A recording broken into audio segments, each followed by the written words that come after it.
ମଦନ ବୋଉ, ଆଲୋ ଚାଲୁନ ଆମେ ଟିକେ ଯିବା ପିକନିକି। ଆଲୋ ଗାଁରେ ସମସ୍ତେ ଗଲେଣି, ଆମେ ଯାଇନେ, ଆମେ ଚାଲୁନ ଟିକେ ଯିବା।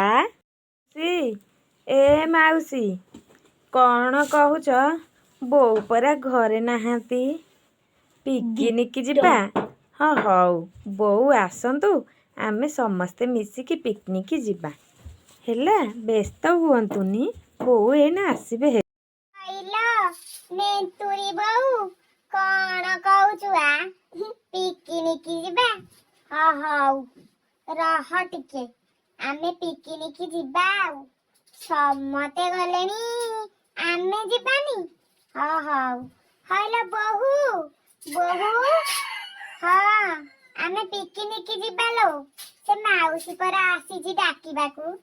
ବୋଉ, ସେ ମାଉସୀ ପରା ଆସିଥିଲେ ଡାକିବାକୁ।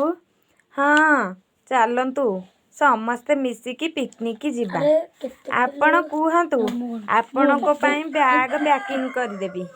କ'ଣ କ'ଣ ନେବି ଆପଣ କହିଦିଅନ୍ତୁ, ମୁଁ ସବୁ ବ୍ୟାଗରେ ପୂରେଇ ଦେବି।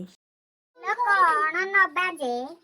ଖାଇବା ଟିକେ ଭଲକିରି କରିଥିବୁ। ଆଉ ଏଇ ପରଟା ଟିକେ କରିବୁ, ଆଉ ଏଇ ଚିକେନ କଷା ଟିକେ କରିଦେବୁ। ଆଉ ଆମେ ଗଲେ ସେଠି ରୋଷେଇ କରିକି ଖାଇବା।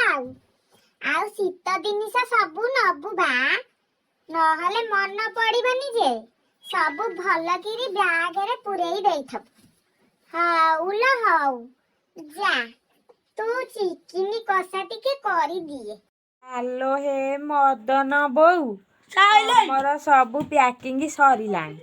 ମୁଁ ଯାଉଛି, ମୋ ବୋହୂକୁ କହିବି, ସେ ପ୍ୟାକିଂ କରିଦବ। ଆମେ କାଲି ଅନ୍ଧାରୁ ବାହାରି ପଡ଼ିବା। ଆଉ